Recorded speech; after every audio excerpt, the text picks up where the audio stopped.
O projeto Ciclo de Palestras sobre Saúde Digital, CPSD, é promovido pelo Núcleo de Tecnologias Digitais e Educação à Distância em Saúde, NUTEDES, da Faculdade de Medicina da Universidade Federal do Ceará, UFC, sob coordenação do professor Dr. Luiz Roberto de Oliveira, em parceria com a Universidade Aberta do Sistema Único de Saúde, UNASUS, e o Programa Nacional Telesaúde Brasil Redes, do Ministério da Saúde.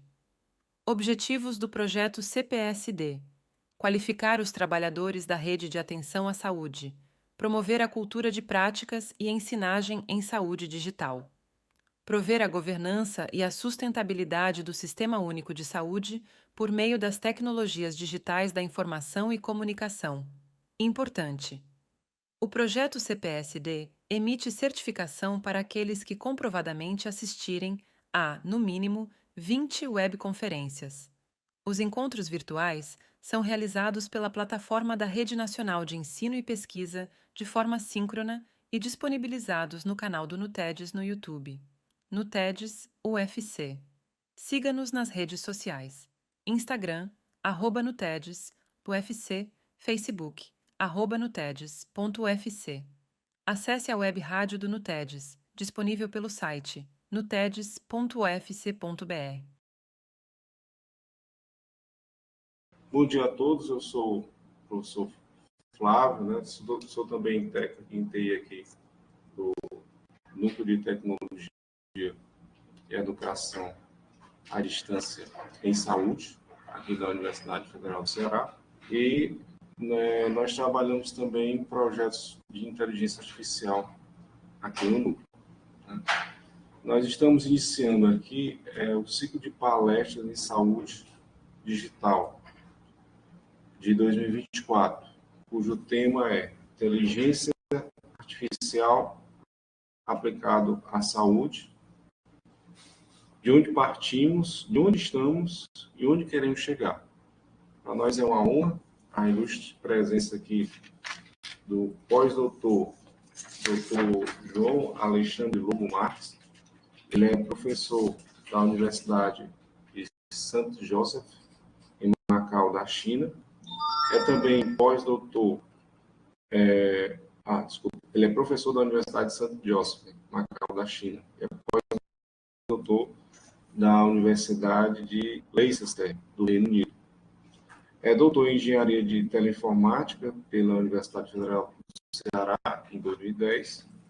Possui mestrado em Inteligência Artificial e Engenharia Biomédica pelo UFC em 2007. E é graduado em Engenharia Elétrica pela Universidade Federal do Ceará, em 1996. Atua na área de inteligência artificial, em engenharia biomédica, nos temas neurociências, lógica fuzzy, redes neurais e machine learning. Doutor, eu fiz apenas um resumo do seu currículo.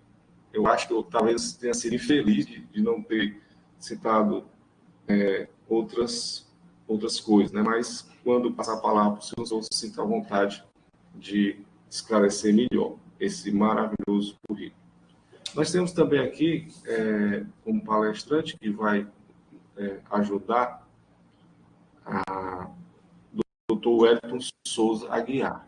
Ele é doutor em saúde pública pela Universidade Federal do Ceará em 2019, é mestre em administração pela Universidade de Estácio de Sá, Alnesa, do Rio de Janeiro, em 2013.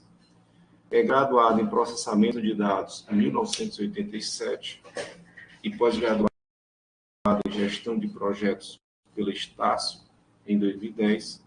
Ele foi professor da Estácio de 2009 a 2023 e atualmente é pesquisador e associado da Universidade, a UVA, né, de Sobral, e também coordenador de grupos de pesquisa e orientador em temas de relevância, como inteligência artificial e Big Data. Também é uma satisfação rever o professor Wellington. Ele já deu aqui algumas palestras, né, e nos sentimos também honrados com a presença do professor Wellington.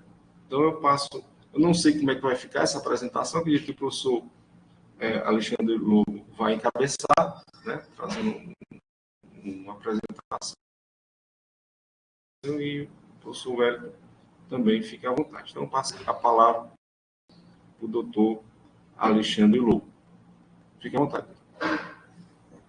Ok, obrigado, professor Flávio.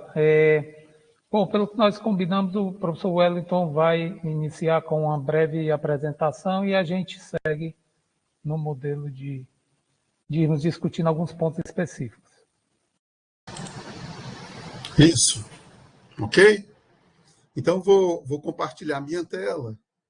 Então, vou fazer uma apresentação tentando ser breve, mas para dar uma base conceitual do que a gente vai debater ou o que está acontecendo no momento na área da tecnologia, especialmente na inteligência artificial aplicada à saúde. Então, eu começo aqui sempre falando de que, para chegar nesse momento da inteligência artificial ser utilizada, eu preciso falar da história. E, em 1980, eu entrava na UFC para fazer o curso de computação, e, nessa época, eu programava com cartão perfurado, a telefonia era totalmente analógica, só existiam computadores mainframes em poucos lugares. Aqui no Ceará, só tinha a UFC, o Banco do Nordeste e o CEPROSSE. Praticamente eram essas as instituições que tinham computadores aqui no Ceará. A Coelce também já tinha. Mas, para isso, teve uma evolução nos anos 90, a chegada da telefonia móvel. A telefonia móvel aqui no Ceará foi implantada em 93. Eu tive o prazer de participar, que eu era funcionário da Teleceará. Então, nós implantamos aqui em 93. Fizemos agora 30 anos de telefonia móvel, agora no ano de 2023.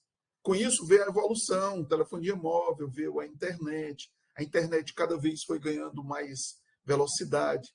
Os computadores, vieram os microcomputadores na década de 80, que evoluíram em termos de capacidade de processamento, armazenamento, porque a inteligência artificial já existia, mas não tinha capacidade computacional para processar os dados e nem tinha dados armazenados. E isso veio evoluindo para a gente chegar agora em 2024, quase 45 anos depois, e a gente tem estruturas de Big Data, redes sociais, dados não estruturados nas redes sociais.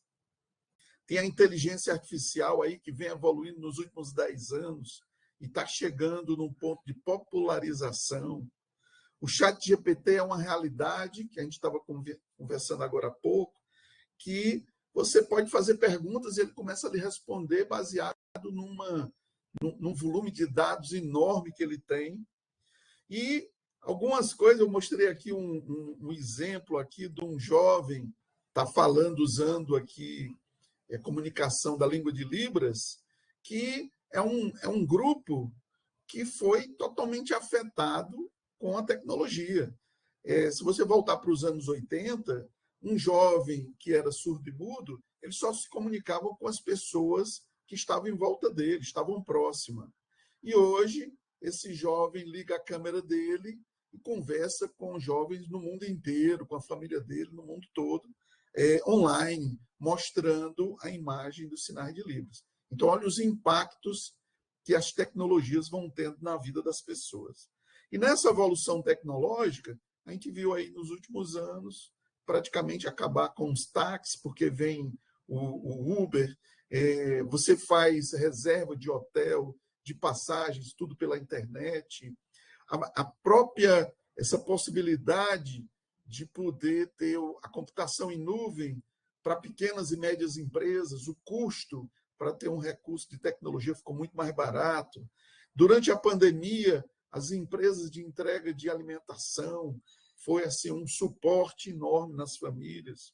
E isso vai desencadear agora com tecnologias que surgiram aí nos últimos 10 anos, vou falar assim, que é o metaverso, que vai afetar diretamente a área da saúde, principalmente na educação, que é o ensino da saúde, da medicina, da enfermagem, através do metaverso. Já tem exemplos dessa utilização.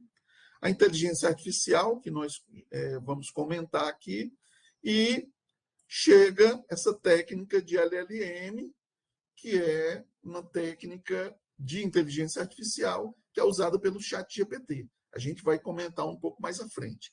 E eu acho que a grande vedete para os próximos anos é a computação quântica, porque o volume de dados está se tornando uma coisa tão extraordinária que só com o aumento do poder computacional vai ser possível processar a quantidade, o volume de dados que tem disponível. Mas o nosso tema é a inteligência artificial. E a inteligência artificial ela é muito extensa, ela tem várias áreas de aplicação. Eu marquei aqui 3 áreas, que são as áreas que eu tenho atuado mais nos últimos 12, 15 anos aí, que eu venho estudando. E nessas áreas, eu estou mais aqui no aprendizado supervisionado e não supervisionado, com volumes de dados dentro das empresas, dentro da saúde pública, que foi o tema da minha tese de doutorado. Mas eu vejo uma área que eu preciso me envolver mais e que vai crescer muito nos próximos anos, que é a área de visão computacional, principalmente na área da medicina, porque vai ser a parte de exames de imagens, a parte de acompanhamento de cirurgias, avaliação de cirurgias, avaliação de raio-x. Então, tem muita coisa que vai evoluir na área de visão computacional. Eu coloquei aqui de amarelo o processamento de linguagem natural, que é onde está o LLM do ChatGPT. Aqui é um tema também que a gente vai falar daqui a pouco, que vem crescendo muito na área da tecnologia e na inteligência artificial. Eu vou dar só 2 exemplos aqui. Um de não supervisionado, que no aprendizado não supervisionado, você entrega os dados praticamente para o algoritmo e ele vai atrás de características, agrupamentos, características semelhantes. E a gente já usou aqui em Fortaleza para acompanhar tratamento de hanseníase e tuberculose. Então, a gente tem uma quantidade de pacientes que estão em tratamento, mas que alguns pacientes, após algumas melhoras, eles tendem a abandonar o tratamento.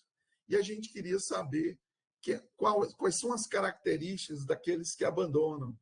E aí começamos a estudar usando aprendizado não supervisionado, usando algoritmos como o Caminhos, o KNN, o K-Prototypes, para poder verificar os agrupamentos e conhecer aqueles grupos de pacientes. Aí a gente passa a ter informação suficiente para a tomada de decisão.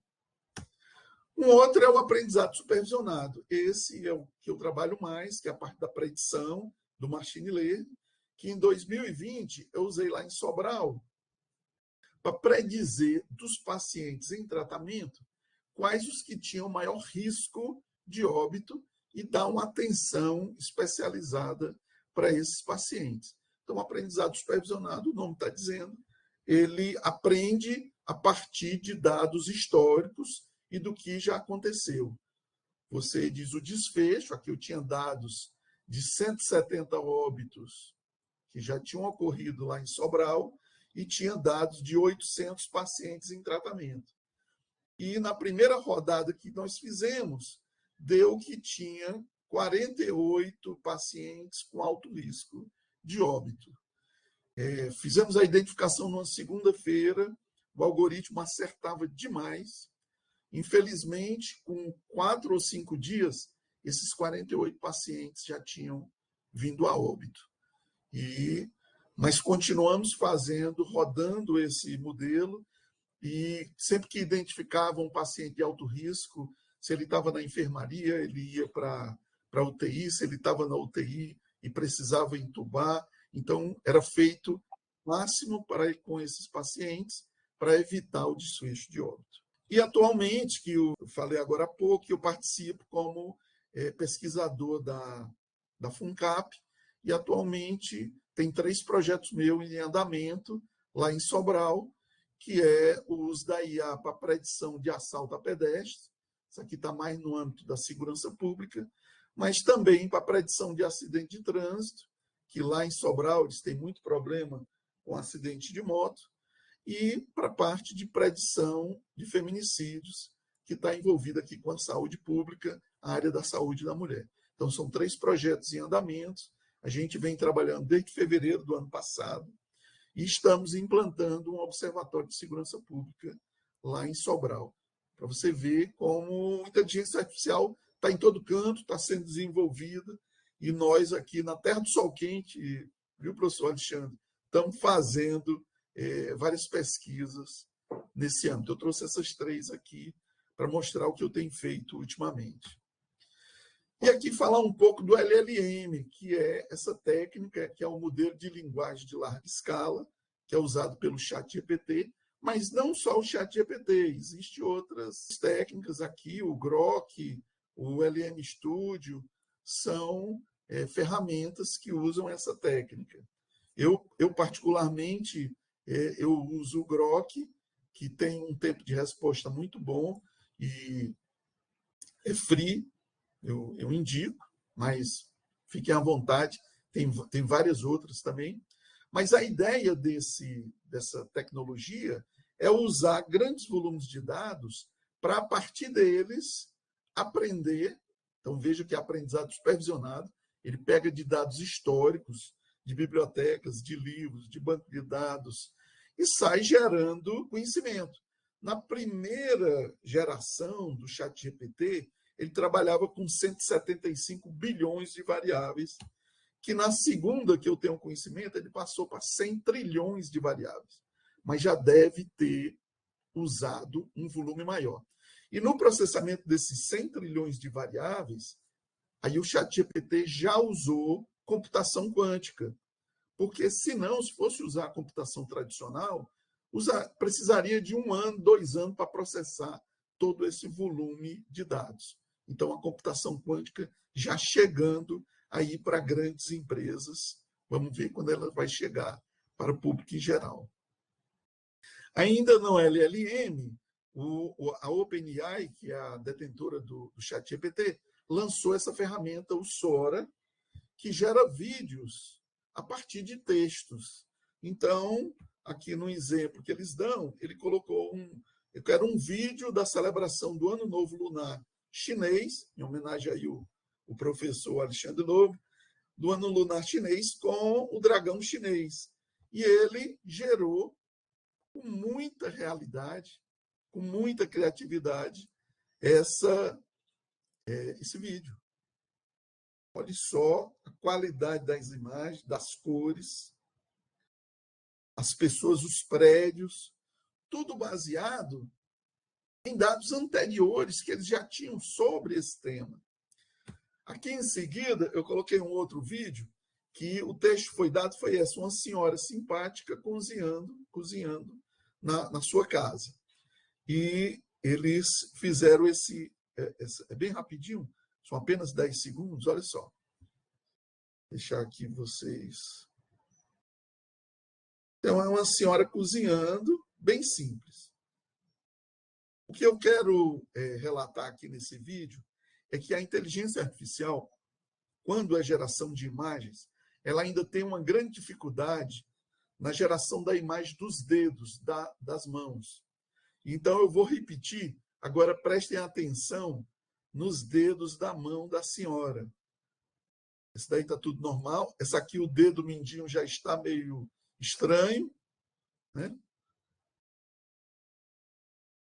Então, deixa eu passar aqui. E quando ela vai pegar, olha só, os dedos da mão dela já ficam mais estranhos ainda.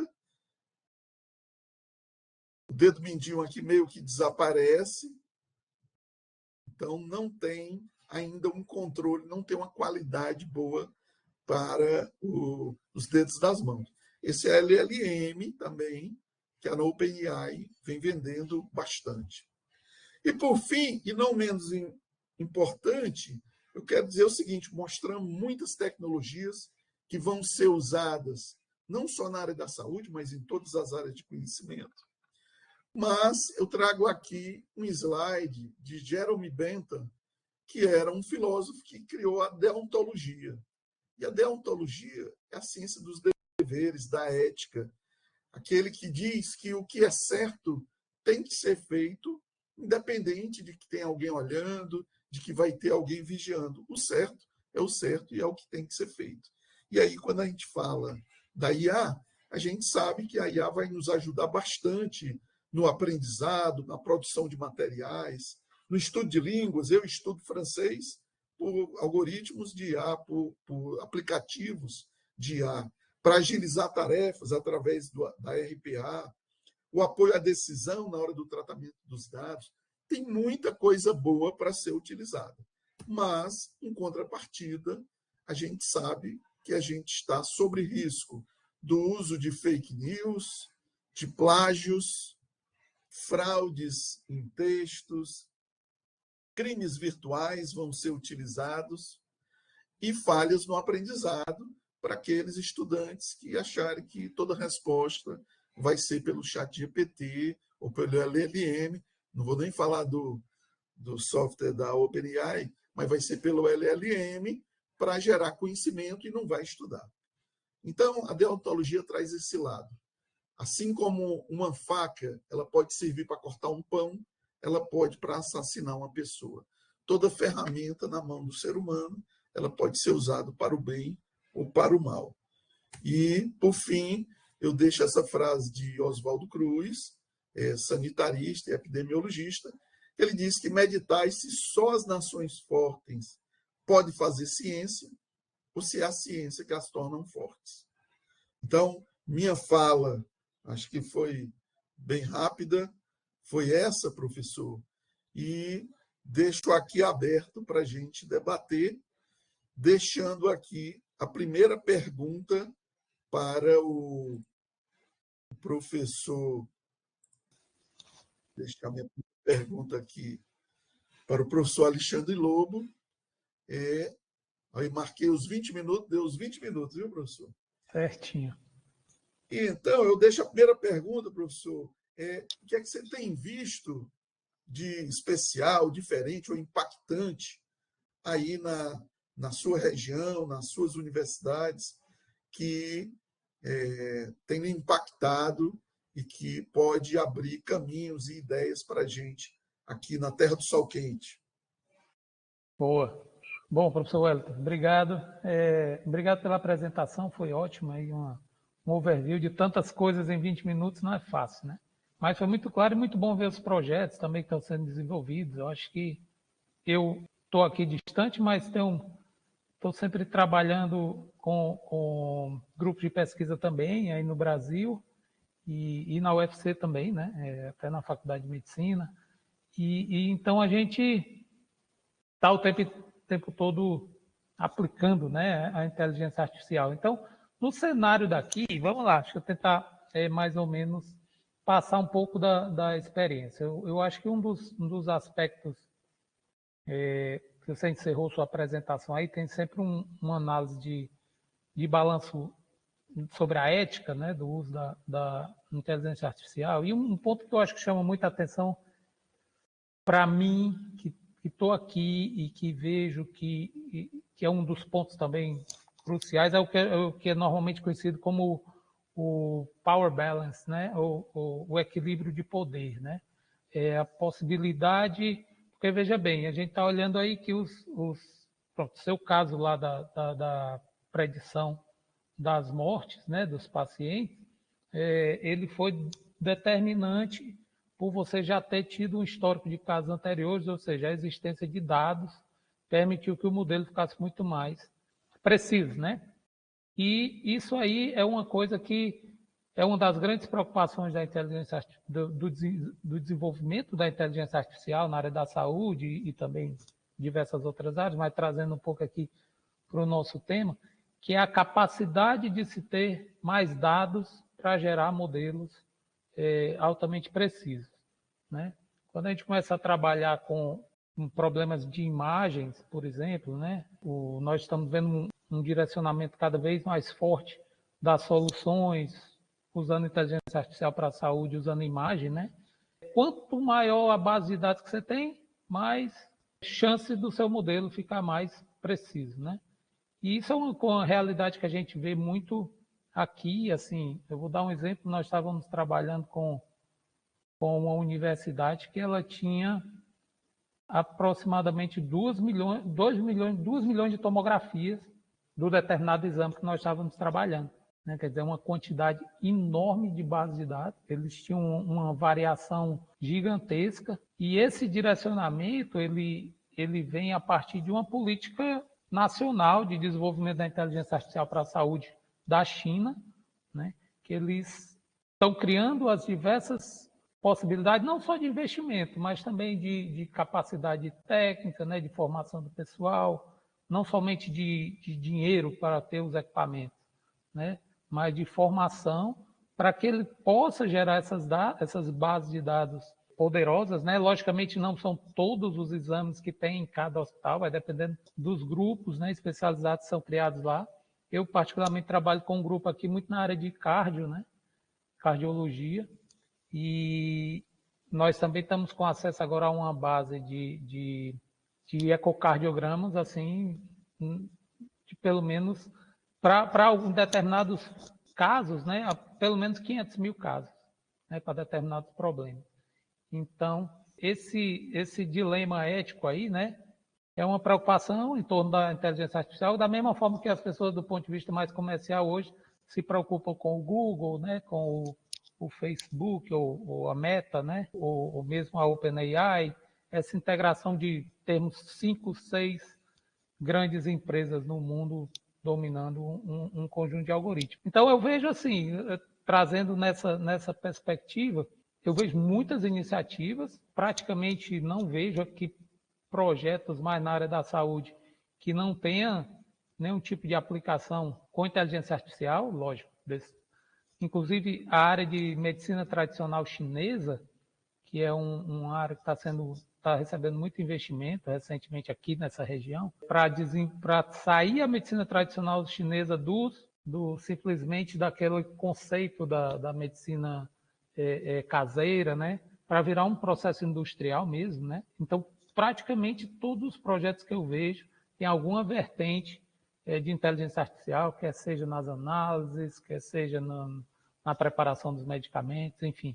Eu acho que mas eu vejo o cenário muito positivo, assim, uma quantidade enorme de aplicações que a gente visualiza toda hora. Uma coisa que eu observei, professor, na época da pandemia, que a gente usava, eu usava aqui de casa, dessa mesa, eu rodava o modelo lá de Sobral. E eu conseguia uma acurácia em torno de 87%. Quer dizer, a margem de acerto daqueles, vamos dizer, daqueles pacientes que estavam em tratamento e que tinham alto risco, eu acertava 87%. Quer dizer, mais ou menos de cada 10 pacientes que iam ter desfecho de óbito, eu acertava 8 ou 9. Mas nesse caso, o que a gente queria era gerar um conhecimento que lá no atendimento eles não tinham esse conhecimento e gerar um conhecimento. Ó, dessa população aí, tem esses 40, esses 50 que estão em alto risco, porque na combinação das variáveis dele indicava isso. E o que a gente fazia? A gente fazia o seguinte, olha, se deu 50, vamos extrapolar para 80. Os 80 de maiores índices. Quer dizer, a gente aumentava a preocupação. Isso ajudava a aumentar o cuidado com os pacientes para evitar o óbito, né? Evitar o desfecho de óbito. E eu imagino, eu até sou capaz de lhe dizer que Sobral foi uma das primeiras cidades do Brasil a usar a inteligência artificial para predição de desfecho de óbito, e depois utilizamos para desfecho, que foi um outro problema que a pandemia trouxe. As UTIs tudo lotadas, superlotadas, e a gente precisava saber fazer a predição dos pacientes em atendimento e enfermaria, quais os que tinham maior probabilidade de ir para a UTI, que era para poder planejar a utilização das UTIs. Então, quer dizer, você vai adaptando as necessidades, e eu acho que naquele momento foi muito útil o recurso. E tudo isso a gente está falando pelo lado do bem, né? é o lado da boa utilização e que, mesmo que a acurácia não era 98%, 99%, mas ela já nos ajudava a ter uma visão do risco desses pacientes. O professor Flávio está com a mão levantada. Eu queria aproveitar a oportunidade também para fazer uma pergunta para o Dr. Alexandre Lobo. Foi não. Ele falou que trabalha com cardiologia, né? Cardiologia, não é isso, doutor? Sim. No caso, vocês fazem análise preditiva de casos. Estou trabalhando num projeto de análise preditiva empresarial, né? Bem na área da saúde, mas concernente à inteligência artificial. E nessa análise preditiva, se vocês realizam aí, na análise empresarial, a gente já trabalha com tentando estabelecer algumas variáveis para um modelo de inteligência artificial. A minha pergunta é, dentro da cardiologia, a literatura científica, ela já tem alguns indicadores, algumas variáveis, ou ainda isso está se acendendo na China e mundialmente? Eu pergunto isso porque a China é o segundo país de produção científica, né, do mundo, não é isso? É verdade. Bom, excelente pergunta, professor. Vamos lá. Assim, eu trabalho com diversos projetos, assim, tanto na parte de classificação, com eletrocardiograma, também na parte de imagem, na ecocardio, por exemplo, e a gente trabalha muito, eu vejo duas vertentes assim muito complementares, né, mas que muitas vezes ainda não estão no mesmo nível, assim. Uma coisa é a pesquisa científica, né? Nós estávamos trabalhando com os exames aqui, tentando validar qual o melhor algoritmo. Até eu volto um pouquinho para o comentário do professor Wellington sobre a questão da acurácia, né? Eu sempre discuto muito aqui com nossos grupos de pesquisa, assim, que às vezes a gente quer publicar um artigo, você corre para ter os 99,9% de acurácia, porque é só assim que você vai conseguir publicar naquele journal que é o mais top, né? Mas quando a gente está falando de trazer para a operação real, o que a gente busca que o sistema de inteligência artificial faça é apoiar, né? É um apoio às decisões médicas, né? Ao processo todo, é mais uma ferramenta. Então, assim, aumentar o número de falsos positivos, como vocês fizeram, né, professor Wellington, assim, expandir o leque, você está aumentando provavelmente o número de falsos positivos, mas é o que a gente precisa fazer, né, porque a gente não pode confiar que o sistema vai estar sempre com aquela acurácia de 99% na vida real. Então, logicamente, a gente tem que buscar o máximo de acurácia possível dentro de determinados parâmetros aceitáveis, né? Aí vem muito também a definição dos próprios especialistas que estão lidando com o sistema, né? Os médicos em si, né?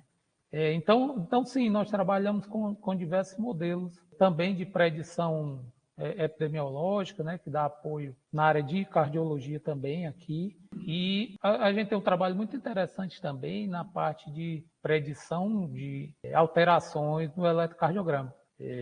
Temos um aluno, inclusive ele é meu aluno lá em Portugal, não está aqui diretamente, mas ele trabalha com alguns dados nossos aqui, e a gente trabalha com predição de uma ocorrência, por exemplo, a fibrilação atrial ou alguma coisa, a partir de pequenas ocorrências anteriores, né? Então, existem diversos modelos. Esse, no caso, é uma série temporal, né, que é o ECG, que é um sinal, né, que está ali, aquelas ocorrências vão no tempo, mas a gente também tem várias outras técnicas e algoritmos, dentro dessas que o professor Wellington apresentou, trabalhando com a imagem. Então, as possibilidades são muito vastas. Professor Alexandre, aproveitando que o senhor falou do ECG, eu recentemente, eu acho que no mês passado, no meu check-up eu fiz um ECG.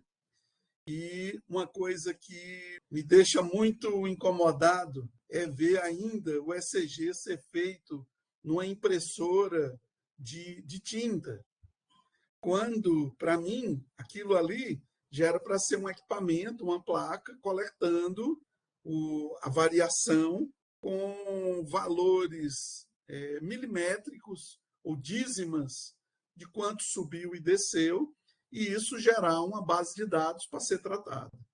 Aí eu pergunto, ainda estão usando a imagem ou já estão coletando esses dados? Não, assim, eu vejo nos últimos anos o preço dos equipamentos digitais vem caindo muito, né? E então isso já facilita mais você trocar toda a base de eletrocardiogramas que existem. É complicado e ali no ambiente ambulatorial, às vezes, eu já participei de algumas tentativas de implementação digital. Aí vem o processo humano, né? A transformação digital que você trazer para o ambiente que a inteligência artificial exige, né? Você trazer muitas vezes para o ambiente do dia a dia, o ambulatório, alguma coisa, muitas vezes traz muita resistência. Mas, assim, existem inúmeros equipamentos que já fazem diretamente, né? Já jogam direto para o prontuário eletrônico e tem também, claro, muitas técnicas. Hoje em dia, os algoritmos de escanear o próprio ECG a partir do papel, hoje já nem é mais um desafio tão grande técnico, né? Já é uma coisa bem fácil de implantar, então é fácil digitalizar. O problema aí a gente vai para o processo. Aí vem o lado humano e processual da coisa. A gente trabalha assim nessa área mais ou menos há uns mais de 15 anos, 20 anos, e já vi muitas soluções maravilhosas digitais serem deixadas de lado por conta do processo. E aí a gente tem que ver como é importante, não só a tecnologia é commodity, né? Como a gente diz, o computador, o algoritmo, eles podem ser desenvolvidos, mas se a gente não tiver o lado processual, humano, alimentando e fazendo uso, realmente não vai andar. E às vezes isso tem que ter uma certa medida coerciva, né, para colocar mesmo para funcionar, que venha dentro de um processo obrigatório do ambiente, mas ela tem que ser uma coisa também que motive, né, os participantes, os diversos stakeholders, os diversos participantes do processo a participarem. Eu lembro, Alexandre, daquele do capacete que você trouxe uma época aqui, que ele fazia a leitura de canais do cérebro, né? Para já gerando dados. Aquilo ali é que eu acho que deveria ser uma coisa semelhante no ECG. É verdade. Né? E já existem vários que fazem isso. E eu acho que o bom E baratear para estar no é, consultório popular, em todo canto. Né? exatamente. Com o telefone hoje, isso tudo já faz direto via Bluetooth, já cai no telefone, já cai na nuvem Exatamente. e já cai no prontuário do paciente, né? Tudo integrado. Exatamente. O professor Flávio quer falar. Pois Boa não. tarde, professor. Eu queria fazer outra pergunta, doutor Alexandre, a respeito justamente dessa integração do prontuário eletrônico e o banco da inteligência artificial. Né? Como é que é processado, como é que se realiza aí na China? Isso é fantástico. Eu já cheguei a ver umas bases de dados assim, quase inacreditáveis, porque era uma integração em tantos níveis que você saía desde um consultório até as informações de saúde pública, tudo integrado num data lake, né? Numa estrutura grande, complexa, mas tudo totalmente integrado. Então, veja bem, existem muitos desafios, né, para a gente conseguir colocar a inteligência artificial dentro do prontuário eletrônico. Se a digitalização do processo por prontuário é um desafio, né? A parte técnica de colocar no background do prontuário a inteligência artificial também é um enorme desafio. Porque imagine, né? Se você imaginar, por exemplo, um equipamento de tomografia, a tomografia ela vai mandar os exames dela para o PAC, para o software de gestão das imagens. Ora, muitas vezes para cada problema, se você imaginar o cérebro, ou sei lá, os pulmões, ali no COVID, né, que a gente trabalhou muito também fazendo algoritmo de inteligência artificial para classificar os níveis, né, de comprometimento do pulmão. Ora, nós desenvolvemos todo um conjunto de solução só para detecção ali do nível de severidade do COVID, né? Agora imagine quantas aplicações são necessárias apenas para o pulmão, né? Quantas classificações possíveis um especialista, né, um pneumologista vai querer para classificar todas as possíveis tomografias do pulmão. Então é como se eu tivesse uma coxa de retalhos, né? Porque talvez a minha rede neural, o meu modelo que eu fiz para o COVID, não vai ser o mesmo que eu vou classificar um outro tipo de pneumonia, talvez, né? Não tenha a melhor performance. Então, na prática, para trazer isso para dentro do PACS e do prontuário e ficar uma solução genérica, é um conjunto de blocos que tem que ser muito bem alinhado, né? E aí a gente cai naquele problema até que estávamos conversando sobre a questão do viés, né? Quando eu treino meus dados de inteligência artificial, dependendo da base que eu uso para treinar, eu posso gerar o bias, né? Ou o viés. Ou seja, se eu treinei mais com esse tipo de problema, eu vou ser mais ou menos como o nosso cérebro vai ser treinado, né? Se você passou a sua vida lendo determinado tipo de literatura, você está mais treinado para aquele tipo de coisa, né? E na inteligência artificial vai ser a mesma coisa. O algoritmo vai estar treinado para um determinado tipo de resposta. E, assim, a gente tem duas vertentes que eu chamo a atenção aqui, que é o seguinte: a gente tende a achar que a inteligência artificial resolve tudo. Ou pelo menos o common sense, aí, o senso geral, está até tentando dizer isso, mas não é verdade. A inteligência artificial ela vai classificar o que ela foi treinada para classificar. Mas aí tem uma outra vertente também, que é o seguinte: se ela for bem treinada, ela certamente vai ter um desempenho de altíssimo nível, de alta qualidade. Então, muitas vezes a gente não pode colocar dos dois lados, ou dizer que a inteligência artificial faz tudo, ou dizer que a inteligência artificial nunca vai ser do nível do humano. Se a inteligência artificial for bem treinada, provavelmente ela vai ser melhor do que o humano. A dificuldade é ela ter essa capacidade de ser treinada de uma forma mais geral. De forma específica, até mais fácil. Professor, nesse caso do viés, era exatamente aquele exemplo que eu dei do racismo lá com o Mas eu LLM. acho que a gente ainda não tinha começado, né? Você pode até falar novamente. Mas eu digo, é um viés. Os dados que foram coletados de uma região nos Estados Unidos tinham um comportamento, os textos, com frase racista. E o ChatGPT estava começando a responder com comportamento racista, porque ele aprende, estava enviesado com comportamento racista.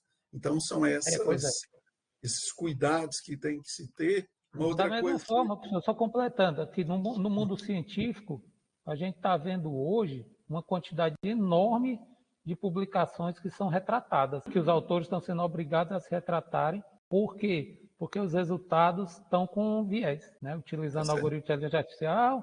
Tudo bem, cheguei em 99%, mas você vai olhar lá, ele colocou as imagens melhores, ele tirou as piores imagens, né? Então, se eu quiser falsear os dados, eu posso forçar viés também. Tá certo. Uma outra coisa, professor Alexandre, que eu queria trazer à tona aqui no nosso debate, é na área do ensino. No ensino que pode ser para qualquer área de conhecimento, mas especificamente no ensino na área da saúde, que a gente está aqui debatendo. Eu sei que a tecnologia, a inteligência artificial, o metaverso, ele vai ajudar muito a facilitar o estudo, a prática, mas também tem um risco de criar o que a gente chama na tecnologia a gente chama o desenvolvedor Nutella. Tem um desenvolvedor raiz, que sabe como os algoritmos funcionam, e tem um desenvolvedor Nutella, que é aquele que chama uma biblioteca, que responde, e ele diz que fez aquele programa. Mas, na verdade, era uma biblioteca caixa preta, que ele não sabe o que é que está fazendo lá, ele só manda os dados e ela dá a resposta. O mesmo problema a gente pode ter na área da saúde. Formação de profissionais baseados em ChatGPT ou LLM. E isso é um risco muito grande, porque vai ter um momento que esse profissional vai estar lá no Cumbuco, no meio das dunas, atendendo o paciente sem internet, sem computador, sem nada. Que aí é a hora que a gente diz aqui no Ceará que homem é homem, menino é menino. E aí o cabra vai ter que resolver sem nada. Aí eu deixo essa pergunta, essa questão. Na área do ensino, na área da educação, a inteligência artificial pode ser muito útil, mas tem os seus riscos. Como é que você vê isso nesse ambiente? Eu compartilho da mesma opinião, assim, eu acho que o risco do profissional Nutella, né? Ele existe já de diversas formas. Acho que talvez esse risco vem sempre existindo, passou a existir quando a gente começou a ter o Google, né? As pessoas começaram a copiar, mas antigamente também eu lembro que quem tinha a enciclopédia, né? Você tinha que falar sobre alguma coisa, você ia lá, abrir a enciclopédia e fazia uma cópia mesmo, né? Claro que o Ctrl+C, Ctrl+V é mais rápido, né? Mas existe sempre essa necessidade, assim. Eu vejo muitos pontos positivos, né? Essa questão da evolução do 5G, 6G para a educação em saúde também é uma coisa sensacional. Já vi alguns testes aqui de telepresença, né? Usando redes 5G, que os alunos, os aprendizes, né? As pessoas que estavam fazendo a formação conseguiam participar como se fosse presencialmente de um ambiente remoto. Isso aí dava não era só um ambiente de realidade virtual, né? Era realmente estar lá no ambiente como uma telepresença, né? E poder acompanhar o procedimento cirúrgico e a câmera 360 graus dava realmente uma visão assim de ambiente. Eu acho que a gente vai estar passando assim por uma mudança irreversível. A presença dos modelos dos LLMs, né, do ChatGPT e dos inúmeros outros que estão surgindo agora é irreversível.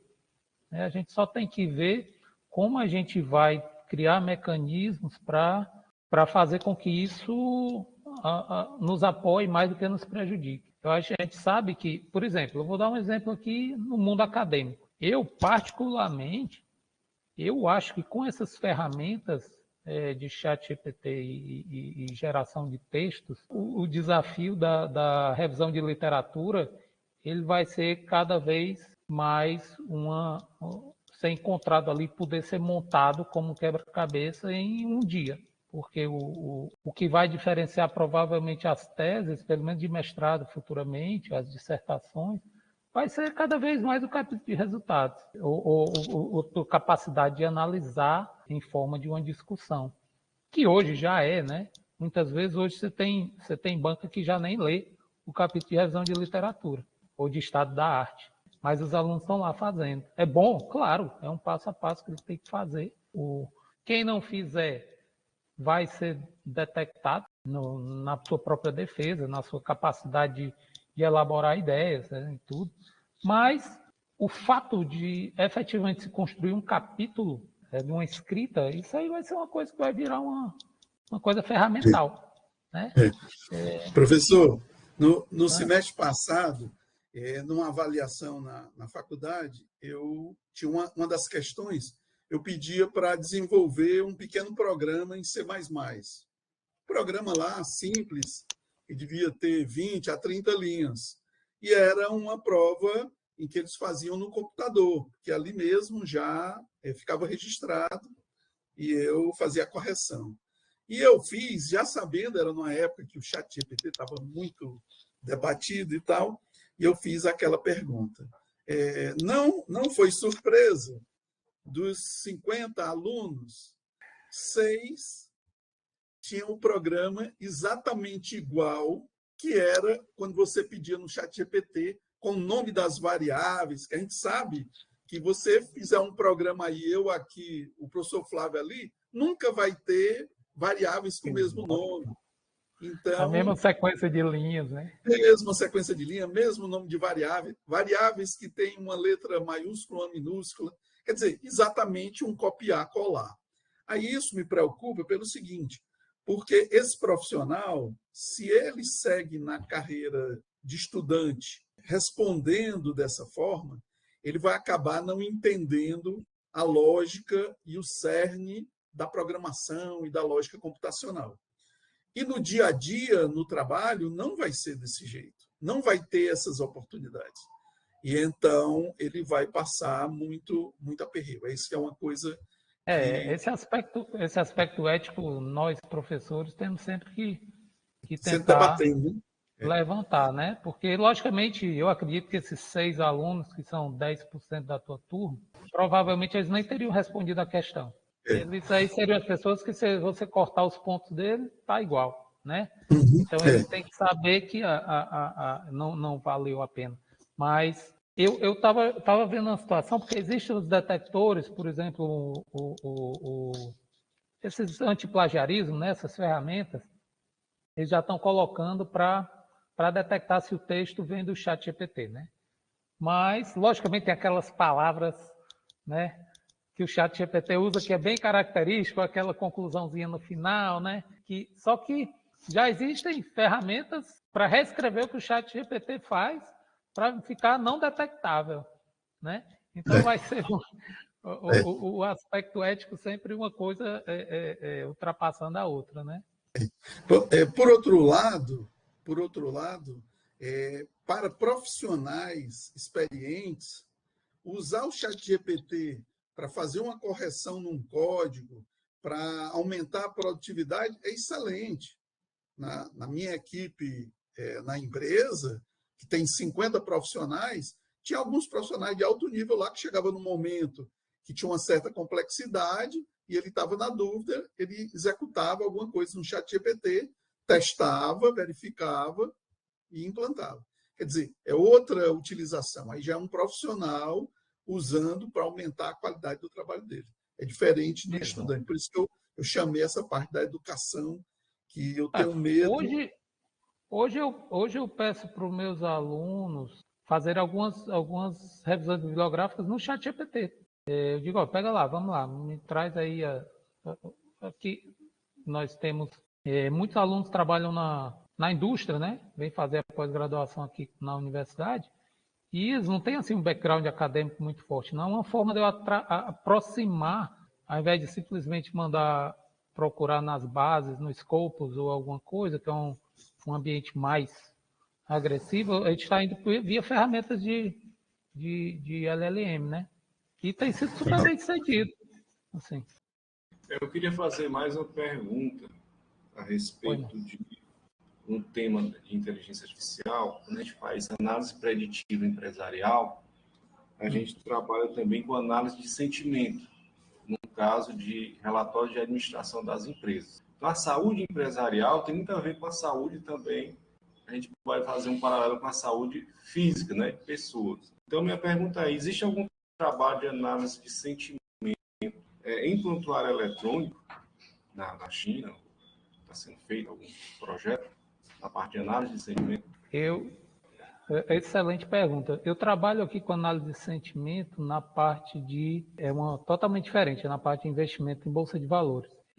Mas a gente também tem um projeto que eu colaboro, né? Não estou diretamente ligado a isso aí, mas eu colaboro com um projeto na parte de estresse e saúde mental dos profissionais de saúde. E aí tem um módulo lá de análise de sentimento para os profissionais, porque eles têm lá diversas formas de interagir com o ambiente, né? E a gente está colocando também já algumas, além da análise de sentimento em si, a partir de dados textuais, né? A gente está trabalhando também com voz e também com análise das expressões faciais na chegada ao expediente, né? Para você consegue classificar a emoção, né? As emoções, como é que você está ali durante um determinado tempo, pelas microexpressões faciais, né? Você não precisa estar rindo, mas você sabe mais ou menos. E aí a gente está tentando integrar tudo, né, nessa solução maior para dar esse suporte. Mas é realmente interessantíssimo. Professor, essa câmera aí foi desligada aqui na quarta-feira de cinza, viu? Exato. Aqui também foi o ano novo chinês, então acho que deve ter sido desligado. Mas, professor Flávio, sobre análise de sentimento, eu tenho artigos publicados na área da violência contra a mulher. A gente já fez um trabalho que a gente analisou depoimentos de mulheres do projeto Não Nos Disseram Isso, que é um projeto aqui em Fortaleza, e nós analisamos, eram 35 depoimentos de mulheres, para daí transformar, pegar o áudio, transforma em texto, o texto seleciona as palavras, adjetivos, substantivos, faz o estudo estatístico, e a gente publicou esse artigo, acho, na Abrasco, no Congresso da Abrasco. E falando para o professor Flávio, eu também atuo muito, na verdade, o que eu atuo há mais tempo é na área empresarial, é com empresas, desde 2011, implantando sistemas de inteligência artificial. Então, tem alguns trabalhos também publicados nessa área. Ele só falando aí, o Flávio diz, depois eu tenho que conversar com o Flávio. Eu tenho muita coisa para ele. É isso aí. Flávio, eu acho que a gente está chegando aqui os últimos minutos, né? Então, Isso. eu deixo aqui eu deixo aqui meu agradecimento aqui para o professor Alexandre Lobo. Logo que eu A gente que agradece. consultei, se ele podia participar, ele se disponibilizou. Nós temos aqui um amigo em comum, que é o Dr. Álvaro Madeiro, que eu oriento, junto com o professor Álvaro Madeiro, o Diego Tavares, que está aí na escuta, que é do NUTEDS, que veio aqui assistir. E um prazer participar, e muito obrigado, professor Alexandre Lobo. As últimas palavras são suas. Tá bem. Tá bom. Muito obrigado, professor Wellington. Muito obrigado, professor Flávio. Prazer enorme ter participado aqui. Bom, para encerrar, eu boto só uma última questão aqui, né, que tem sido discutido muito nesse impacto da inteligência artificial, é como a inteligência artificial nos faz sentir, né? Do ponto de vista profissional, do ponto de vista como cidadão, como é que... Vamos colocar essa pergunta, né, assim, para os nossos alunos ou para nós como profissionais que estamos trabalhando no desenvolvimento de soluções, é como a inteligência artificial impacta nisso, né? Ela faz com que nós nos sintamos dentro do controle ainda, fora do controle, mais inteligentes, menos inteligentes. Não vou trazer resposta, né? Trago só a pergunta para o final aí, para a gente levar a discussão adiante. Tá certo. E esse daí, só dando uma prévia, eu noto assim, dos profissionais da minha equipe, que é da equipe de IA, eu noto alguns deles têm assim aquele comportamento como se tudo pudesse com a IA. Tudo é possível com a IA. E acha que detém a verdade com a IA. Por outro lado, profissionais das empresas têm aquele receio, aquele medo de que a IA vai tomar o emprego dele, vai tomar as decisões dele. Então, dentro da esfera empresarial, e aí envolve também a área da saúde, sempre vai ter essa questão. Eu tenho um filho, o filho mais velho é radiologista, e ele sempre conversa comigo, dizendo, cada vez mais tem software que auxilia na hora de dar um veredito, de um laudo, de um exame de imagem. E é uma tendência. Então, ele sempre está preocupado com isso. Por outro lado, a tecnologia, vou dizer para você, a gente falou, o professor Alexandre falou da telemedicina. Aqui eu estou no escritório, no quarto seguinte está o Rafael, que é o meu filho mais novo, que é médico também, está lá atendendo via telemedicina, que é uma vantagem enorme para pacientes, principalmente idosos do interior, através de um plano de saúde, que os pacientes não precisam vir a Fortaleza, não precisam se deslocar para aquela primeira consulta, de solicitar exames, de dar uma orientação. Às vezes é uma coisa mais básica. Ele está ali, atende de 8 horas da manhã a 8 horas da noite, todo dia. Então, é uma facilidade que a tecnologia dá. Não tem inteligência artificial. Tem a computação, tem a tecnologia, que tudo foi necessário começar lá em 80 para agora a gente chegar nesses níveis que a gente vê aí no nosso dia a dia. É isso, Flávio. Pode encerrar, fique à vontade. Nós, o NUTEDS da Universidade Federal do Ceará, queremos agradecer de coração a presença do Dr. Alexandre Lobo e do professor Dr. Wellington.